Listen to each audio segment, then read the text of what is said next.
Havia momentos em que ele sentia que estava sempre ocupado, mas raramente presente. Os dias passavam cheios de tarefas, notificações, compromissos e pequenas urgências que pareciam importantes no instante em que surgiam, mas que logo perdiam o sentido. Ainda assim, ele continuava seguindo, resolvendo uma coisa atrás da outra, como se parar fosse um luxo que não podia se permitir. No meio desse movimento constante, surgia uma sensação estranha de vazio. Não era falta de coisas para fazer, nem de pessoas ao redor. Era algo mais sutil. Uma impressão persistente de que, apesar de tudo estar em ordem por fora, algo essencial permanecia desconectado por dentro. Como se a vida estivesse sendo vivida no automático, sem realmente passar por ele. Ele percebia isso principalmente nos momentos de silêncio forçado. Quando o celular ficava longe, quando o ambiente se tornava mais calmo, quando não havia nada imediato exigindo atenção. Nessas pausas inesperadas, a mente começava a vagar. Pensamentos antigos reapareciam. Perguntas que haviam sido empurradas para depois surgiam sem aviso. E ele sentia um leve desconforto, difícil de explicar. Esse desconforto não vinha acompanhado de uma causa clara. Não era tristeza aberta, nem ansiedade intensa. Era mais parecido com uma inquietação silenciosa, uma sensação de estar sempre correndo atrás de algo que nunca chegava. Ele tentava ignorar, preenchendo o tempo com mais atividades, mais estímulos, mais ruído. Funcionava por um tempo, mas nunca de forma duradoura. Com o passar dos dias, ele começou a notar como o cansaço que sentia não era apenas físico. Mesmo em dias menos exigentes, havia um esgotamento que permanecia. Como se manter tudo sob controle exigisse um esforço contínuo. Um esforço para parecer bem, para dar conta, para não demonstrar dúvidas. Esse esforço constante consumia energia de um jeito silencioso, quase invisível. Ele começou a se perguntar quando foi que aprendeu a viver assim. Quando passou a confundir estar ocupado com estar vivo. Talvez tivesse sido aos poucos, sem perceber. Uma adaptação gradual às expectativas, às comparações, ao ritmo acelerado que parecia normal para todos ao redor. Questionar isso parecia estranho, quase impróprio, como se desacelerar fosse sinal de fraqueza. Ainda assim, algo dentro dele começava a resistir. Não de forma rebelde, mas cansada. Uma parte silenciosa que pedia pausa, espaço, clareza. Ele não sabia exatamente o que queria mudar, apenas sentia que continuar do mesmo jeito não fazia mais sentido. E essa percepção, mesmo vaga, já era suficiente para criar um incômodo constante. Era como se uma pergunta permanecesse no fundo da mente, sem ser formulada por completo. Uma pergunta sobre presença, sobre significado, sobre o custo de viver sempre no modo automático. Ele não tinha respostas. Mas, pela primeira vez em muito tempo, começou a considerar que talvez não precisasse delas imediatamente. Talvez o simples ato de ouvir esse incômodo já fosse um começo. Com o tempo, ele começou a perceber como sua atenção estava quase sempre fragmentada. Mesmo quando estava parado, a mente permanecia em movimento, pulando de um pensamento para outro, antecipando tarefas, revisitando conversas, imaginando cenários que talvez nunca acontecessem. Descansar de verdade parecia difícil, como se a mente tivesse desaprendido a ficar em silêncio. Ele notou que essa agitação interna não surgia do nada. Era alimentada por pequenos hábitos diários. A necessidade constante de checar mensagens, de responder rapidamente, de não ficar para trás. Havia sempre algo chamando, algo pedindo resposta. E, pouco a pouco, isso moldava a forma como ele se relacionava com o próprio tempo. Nos raros momentos em que tentava desacelerar, surgia uma sensação estranha de culpa. Como se parar significasse negligenciar algo importante. Mesmo sem uma cobrança externa clara, a pressão permanecia. Ele se sentia improdutivo, atrasado, quase irresponsável por simplesmente não estar fazendo nada. Esse sentimento o empurrava de volta para o movimento constante. Aos poucos, ele começou a perceber que essa culpa não era exatamente dele. Era aprendida. Construída ao longo do tempo por expectativas invisíveis, comparações silenciosas e uma ideia distorcida de valor pessoal. Estar ocupado parecia sinônimo de ser necessário. Estar sempre disponível, de ser relevante. Questionar isso mexia com algo mais profundo do que ele imaginava. Ele passou a observar como raramente se permitia estar inteiro em uma única coisa. Enquanto conversava, pensava no que faria depois. Enquanto descansava, pensava no que deveria estar fazendo. Esse estado de divisão constante criava uma sensação de insuficiência contínua, como se nunca estivesse exatamente no lugar certo, fazendo a coisa certa. Esse padrão não gerava apenas cansaço mental, mas também emocional. Havia uma tensão de fundo, difícil de identificar, mas sempre presente. Uma expectativa constante de que algo precisava ser feito, resolvido, melhorado. Mesmo nos momentos tranquilos, essa expectativa não desaparecia por completo. Apenas ficava em segundo plano. Ele começou a se perguntar o que aconteceria se, por breves instantes, deixasse de responder a tudo. Se permitisse pequenos vazios no dia. Pequenas pausas sem justificativa. A ideia parecia simples, mas provocava resistência interna.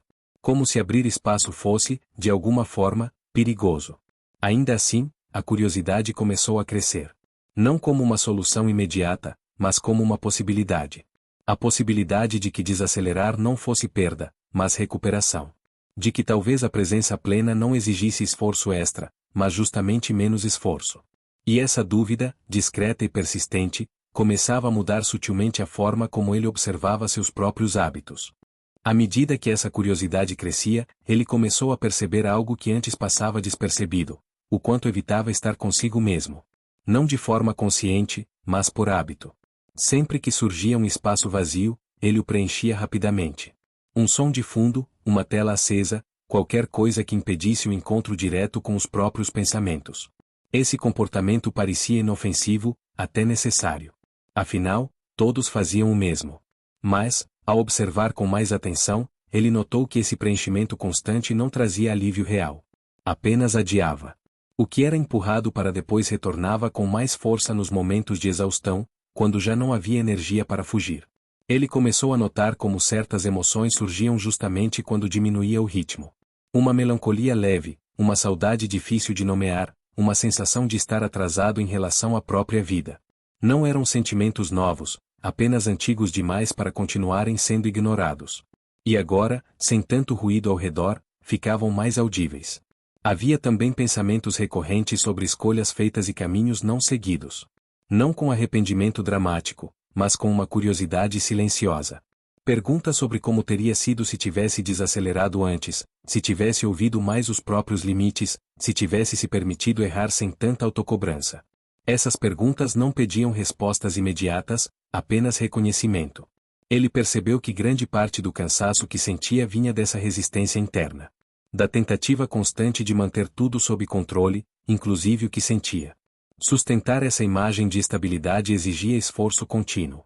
Um esforço que, com o tempo, se tornava pesado demais para ser mantido sem consequências. Aos poucos, ele começou a experimentar pequenas pausas intencionais.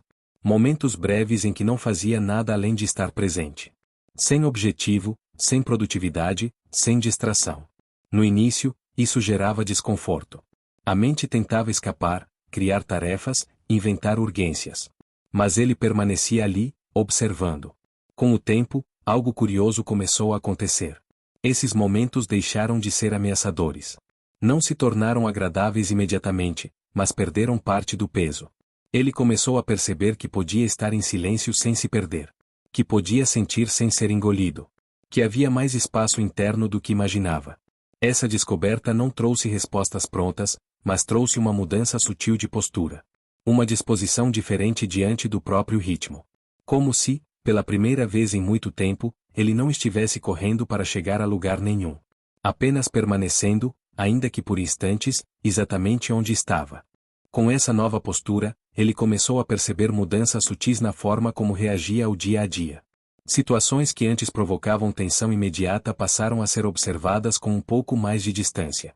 Não porque deixaram de ser desafiadoras, mas porque ele já não sentia a necessidade automática de responder a tudo no mesmo ritmo acelerado.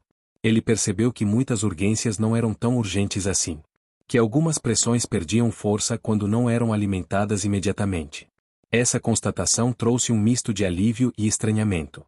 Alívio por sentir menos peso. Estranhamento por perceber o quanto havia se acostumado a viver sob tensão constante. Aos poucos, ele começou a ouvir melhor os próprios limites. Antes, os sinais vinham, mas eram ignorados. Agora, começavam a ser reconhecidos. Um cansaço que pedia pausa. Uma irritação que indicava excesso. Um desânimo que não precisava ser combatido, apenas compreendido. Essa escuta interna não resolvia tudo, mas evitava que as coisas se acumulassem sem sentido. Ele também passou a notar como sua relação com o tempo estava mudando. Os dias continuavam cheios, mas não pareciam tão comprimidos. Havia pequenos espaços entre uma coisa e outra. Pequenas respirações que tornavam o fluxo menos sufocante. Não era desaceleração completa, mas um ritmo mais humano, mais sustentável. Essa mudança interna não era visível para quem olhava de fora. Para os outros, ele parecia o mesmo. Cumpria compromissos, respondia quando necessário, seguia sua rotina. Mas, por dentro, havia uma diferença importante. Ele já não se sentia constantemente atrasado em relação a si mesmo. Havia momentos em que a antiga agitação tentava voltar. Em dias mais cheios, em situações mais exigentes, a vontade de retomar o modo automático surgia. Mas agora ele reconhecia esse impulso. E, mesmo quando não conseguia evitá-lo totalmente, já não se perdia nele por completo. Ele começou a entender que presença não é um estado permanente, mas uma prática. Algo que se perde e se reencontra várias vezes ao longo do dia. Não se trata de perfeição, mas de retorno. De perceber quando se afastou, sempre que possível, voltar com gentileza. Essa compreensão trouxe uma sensação nova de equilíbrio. Não um equilíbrio rígido, mas flexível. Capaz de se ajustar aos dias bons e aos dias difíceis. Um equilíbrio que não dependia de controle absoluto, mas de atenção contínua. E isso começava a transformar, silenciosamente, a maneira como ele habitava o próprio tempo. Com essa mudança gradual, ele começou a perceber algo ainda mais profundo. O quanto havia condicionado sua própria tranquilidade à ausência de falhas. Como se só pudesse relaxar depois de resolver tudo, prever tudo, controlar tudo. Essa lógica o mantinha em um estado permanente de alerta, mesmo quando nada de concreto estava errado. Ele passou a observar como tratava a si mesmo nos momentos de erro ou incerteza. Havia pouca tolerância, pouca escuta. A cobrança interna surgia rápido, exigente, quase automática. Esse padrão, antes invisível, tornava-se agora mais claro. E ver isso não era confortável, mas era necessário. Aos poucos, ele começou a experimentar uma postura diferente. Em vez de se corrigir imediatamente, tentava se compreender. Em vez de se apressar para consertar tudo, permitia-se ficar um pouco mais no desconforto. Não como punição, mas como aprendizado. Essa atitude exigia coragem silenciosa, uma coragem que não se mostrava, mas sustentava. Ele percebeu que muitos dos seus medos estavam ligados à ideia de perder controle. De não dar conta. De decepcionar. Mas, curiosamente, quanto mais aceitava as suas limitações, menos ameaçadoras essas possibilidades se tornavam. Havia algo libertador em reconhecer que não precisava estar sempre à altura de expectativas invisíveis. Essa aceitação não significava desistência, mas realinhamento. Ele continuava se esforçando, continuava cuidando das responsabilidades. A diferença estava na base desse esforço. Já não vinha do medo, mas de uma escolha mais consciente. E isso mudava completamente a qualidade da experiência. Ele começou a notar como essa mudança afetava suas relações. Estava mais disponível, menos defensivo. Ouvia com mais atenção, falava com mais calma. Não porque tivesse ensaiado isso, mas porque havia menos tensão interna interferindo. Quando o barulho diminui por dentro, a escuta se torna mais clara. Essa clareza não eliminava os desafios, mas tornava-os mais manejáveis. Ele já não sentia que cada dificuldade ameaçava sua estabilidade. Havia uma confiança discreta, construída não sobre certezas externas, mas sobre a capacidade de atravessar o que surgisse. E, pela primeira vez em muito tempo, ele começou a sentir que não precisava fugir do próprio ritmo. Que podia caminhar no tempo que era possível para ele, sem se comparar o tempo todo com os outros. Essa sensação, simples e silenciosa, trazia um alívio que ele não sabia explicar, apenas sentir.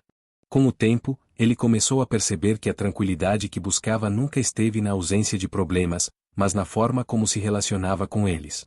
A vida continuava imprevisível, exigente, cheia de interrupções. A diferença era que agora ele já não se sentia completamente arrastado por esse fluxo. Havia um ponto interno de apoio, ainda frágil, mas real. Ele entendeu que estar presente não significava estar sempre calmo ou centrado. Significava perceber quando se perdia e ter a disposição de voltar. Voltar para a respiração, para o corpo, para o momento. Voltar sem julgamento, sem pressa, sem transformar isso em mais uma obrigação a cumprir. Essa percepção trouxe uma mudança silenciosa, mas consistente. O dia a dia continuava cheio, mas já não parecia tão opressor.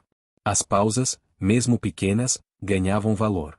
Momentos simples, um intervalo, um olhar pela janela, um silêncio breve, passaram a ser reconhecidos como espaços legítimos, não como desperdício de tempo. Ele começou a aceitar que não precisava estar disponível o tempo todo. Que não responder imediatamente não era falha. Que descansar não era sinal de fraqueza. Essas permissões internas, antes impensáveis, começaram a se tornar possíveis. E, com elas, vinha uma sensação nova de leveza. Ainda havia dias difíceis. Dias em que a mente acelerava, em que o antigo automatismo retornava. Mas agora ele sabia que isso fazia parte do processo. Que presença não é um estado fixo, mas um movimento contínuo de afastamento e retorno. E essa compreensão tornava os tropeços menos definitivos. Ele percebeu que, ao diminuir o ruído externo e interno, algo essencial se tornava mais audível. Uma intuição discreta, uma clareza suave sobre o que fazia sentido naquele momento. Não grandes respostas, mas pequenos direcionamentos. E isso era suficiente. No fim, ele entendeu que não precisava mudar de vida para mudar a forma de vivê-la. Que a transformação mais profunda acontecia nos detalhes invisíveis. Na maneira de respirar, de ouvir, de respeitar o próprio ritmo. E essa mudança, embora silenciosa, era real. Assim, sem anúncios, sem rupturas dramáticas, ele começou a habitar o próprio tempo com mais honestidade. Menos pressa. Menos fuga. Mais presença. E, nesse espaço recém-criado, a vida passou a ser sentida não como algo a ser vencido, mas como algo a ser vivido.